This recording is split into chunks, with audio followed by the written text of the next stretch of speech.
তারাই পরম সাধু। আমার মনে হয় এখানে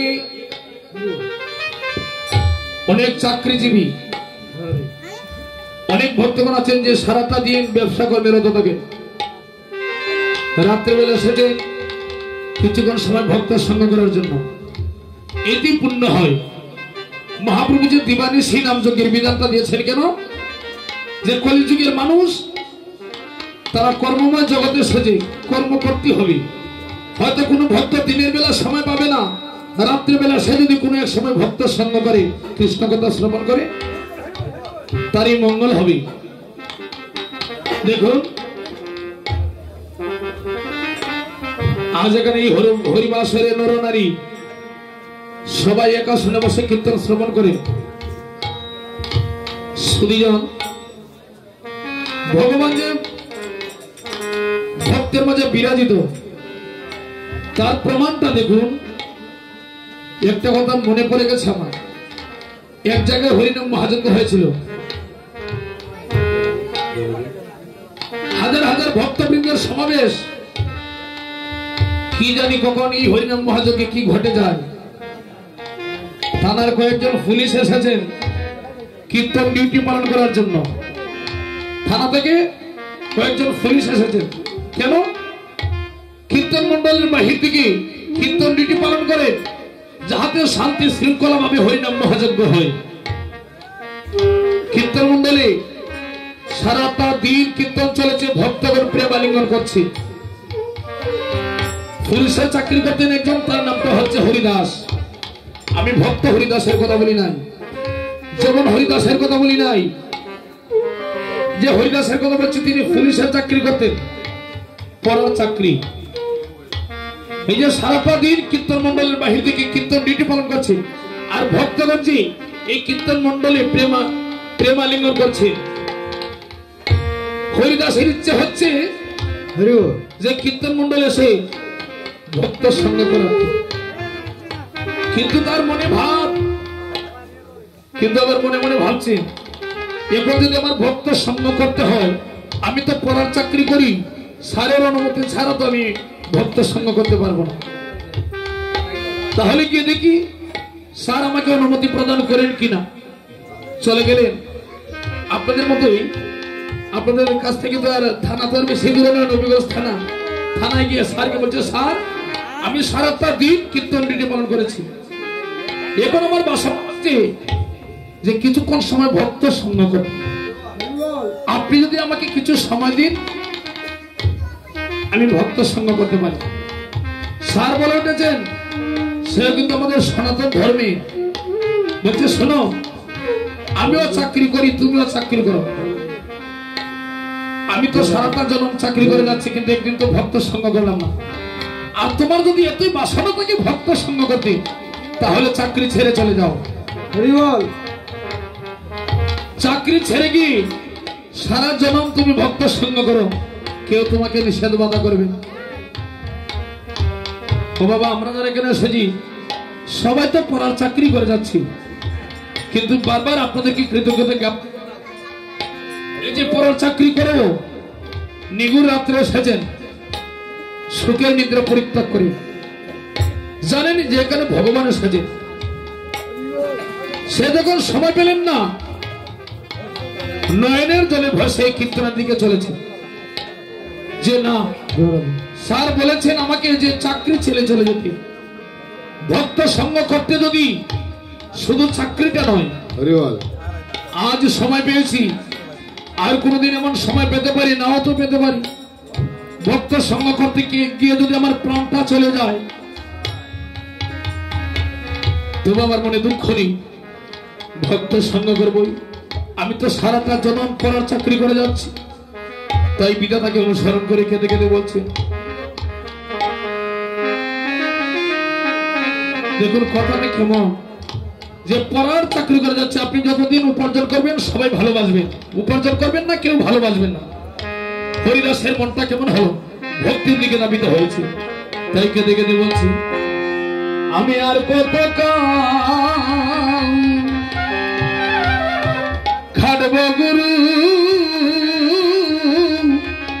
বছর বছর মায়না এই পরার বাড়ি ওই আমি আর কত কাল গুরু বছর মায়না পরার বাড়ি। ভক্তগণ পরার বাড়ি কোন থাকে বলা হয়? আমরা যে বাড়িতে বসত করছি, মাতা পিতা ভাই বোন মিলে একটা পরিবার গঠিত, সেটা হচ্ছে পরার বাড়ি। যতদিন দেহের ভিতরে প্রাণ আছে ততদিন ভালোবাসা আছে। দেহের ভিতরে প্রাণ থাকবে না, কেউ ভালোবাসবে না। তাই বলছি আর কত কাল আমি খাটবো গুরু বছর বছর মায়না এই পরার বাড়ি।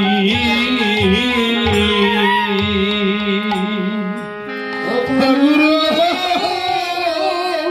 আমি আর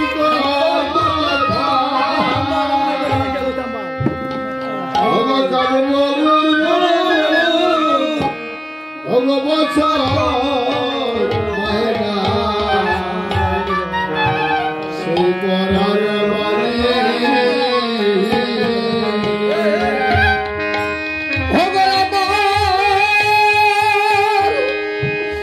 খাটতে খাটতে সারা জনম গেল গো।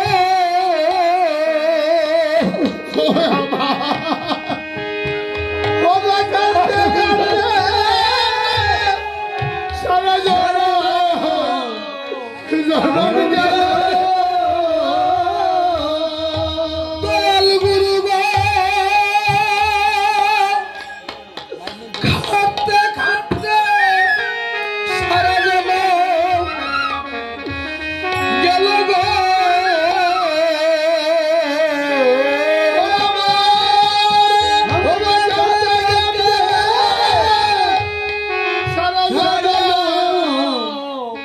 জনম গেল দয়াল গুরু গো,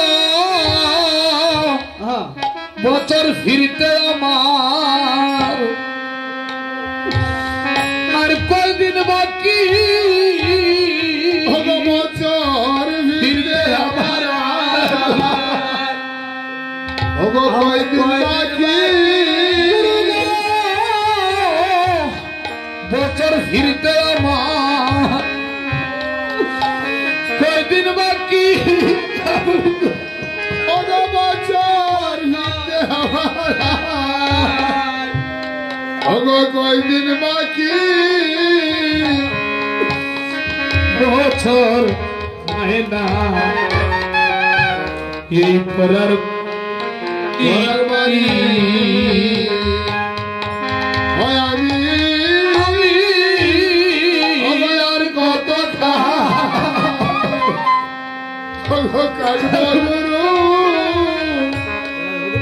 বছর মায়না পরার বাড়ি। গুরু গো, আমি পরার বাড়ি খাতি নাই বীরাম।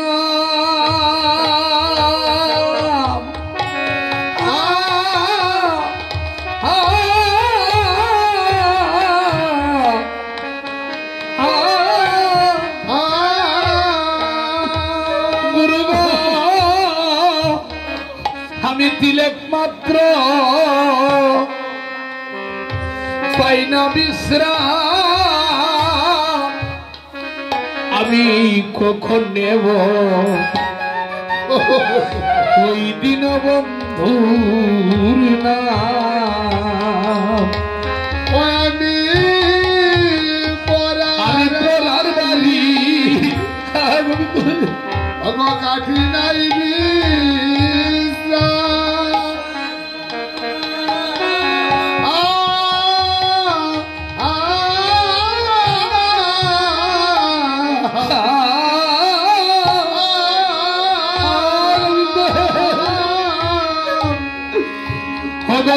কি মারলে পাই না বিশ্রাম আমি কখন নেব সেদিন বন্ধু না ও গুরু গো আমি পরার বাড়ি খাটি নাই বীরা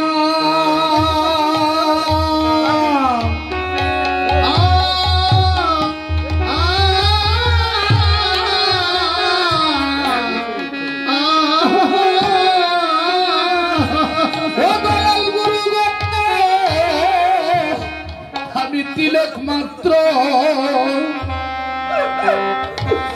পাইনা বিশ্রাম আমি কখন নেব ওই দিন বন্ধু না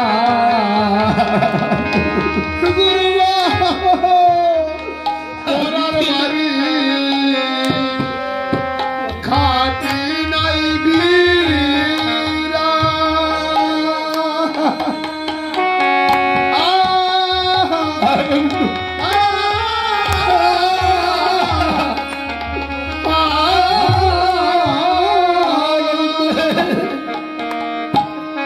আমি দিলে মাত্র পাইনা বিশ্রাম কখন নেব সেদিন বন্ধু না আমি ভাবে কি করিতে কিনা করিব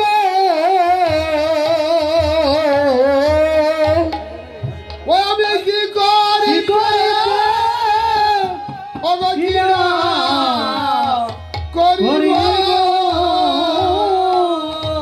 গুরু গো আমি কি করিতে হবে কিনা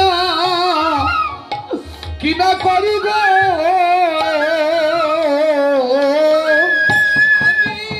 আমি কি করিতে হবে কিনা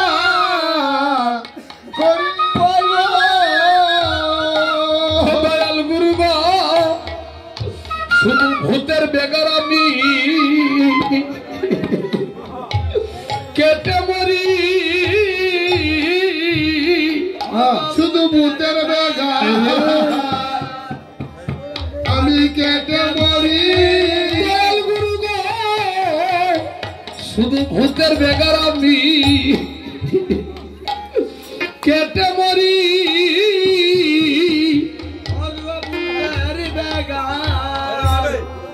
আমি কেটে মরি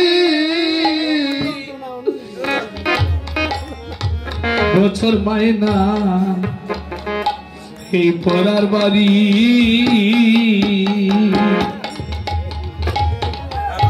আমি আর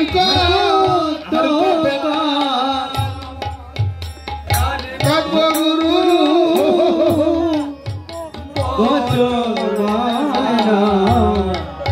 ভগবানের বাড়ি কাঁদতে কাঁদতে চলে গেলেন কীর্তন মন্ডলের বাহির দিকে একজন দোকান নিয়ে বসে রয়েছে গিয়ে বলছে ভাই দোকানি তুমি আমাকে এক কালা ধুতি দিবে আমার ইচ্ছা হচ্ছে ভক্তের সঙ্গ করতে দোকানি এক কালা ধুতি দিয়েছে কোটিতে ধুতি পরে তার যে হাতে রাইফেল ছিল এই রাইফেল কানা এবং তার পরিধানে যে সরকারি পোশাক ছিল দোকানের কাছে রেখে চলে আসছেন কীর্তন মন্ডলী ভক্তের সঙ্গে প্রেমালিঙ্গন করছে আরেকজন পুলিশ স্যারের কাছে গিয়ে বলছে স্যার আপনি যে হরিদাসকে নিষেধ করেছেন ভক্তের সঙ্গ করতে গিয়ে দেখুন আপনার নিষেধ অমান্য করে হরিদাস কীর্তন ডিউটি বাদ দিয়ে কীর্তন মন্ডলে গিয়ে ভক্তের সঙ্গ করছে ক্রোধান্বিত হয়ে চলে আসছে এদিকে গোলকের হরি কি করলেন যে ভগবান বলেছেন আমি সবকিছু সইতে পারি ভক্তির প্রাণের আঘাত আমি কখনো সইতে পারি কি বল গোলকের হরি ঠিক হরিদাসের রূপ ধারণ করে দোকানের কাছে এসে বলছে, দোকানি কিছুক্ষণ আগে যে তোমার কাছে আমার পোশাকগুলো এবং রাইফেল কানা রেখেছিলাম দাও, আমার স্যার আসিতেছে, আমি এখন কীর্তন ডিউটি পালন করবো। দোকানি তো মনে করেছেন তিনি পুলিশ হরিদাস, সরকারি পোশাক পরিধান করে হাতে রাইফেল নিয়ে কীর্তন মন্ডলের বাহির দিকে গোলকের হরি কীর্তন ডিউটি পালন করছে। কিছু দূর থেকে দেখতে পাচ্ছে তার হরিদাস কীর্তন ডিউটি পালন করছে। বলছে, তুমি না বললে আমার হরিদাস ভক্ত সঙ্গ করে? কই, ওই চেয়ে দেখো আমার হরিদাস তো কীর্তন ডিউটি পালন করছে। সে অবাক হয়ে গেল, নিজের চোখে দেখে গেল সে যে ভক্ত সঙ্গ করতেছে। কীর্তন মন্ডলের কাছে এসে বলছে, দেখতে পাচ্ছেন ঠিক হরিদাস ভক্ত সঙ্গ করে। একজন হরিদাস কীর্তন মন্ডলের বাহিরে কীর্তন ডিউটি পালন করছে, ঠিক আরেকজন হরিদাস ভক্ত সঙ্গ করছে। স্যার, ওই দেখুন আপনার হরিদাস ভক্তের সাথে প্রেমালিঙ্গন করছে। এখানে কত শত মানুষ আছে, কারো তো মুখের সাদৃশ্য এক নয়। অবাক হয়ে গেলেন স্যার, একবার দৃষ্টি করলেন কীর্তন মন্ডলের ভিতরে যে হরিদাস আলিঙ্গন করছে, আরেকবার দৃষ্টি করছে বাহির দিকে যে কীর্তন ডিউটি পালন করছে। স্যার অবাক হয়ে গেলেন, বলছে, আমি যে অবাক হয়ে গেলাম রে, বাহিরে হরিদাস ভিতরে হরিদাস, আমার হরিদাস কুঞ্জ চিনতে পারছে না, তার হরিদাস যে কুঞ্জ। এই দৃশ্য দেখায় গোলকের হরি আবার পোশাকগুলো এবং রাইফেল কানা দোকানের কাছে রেখে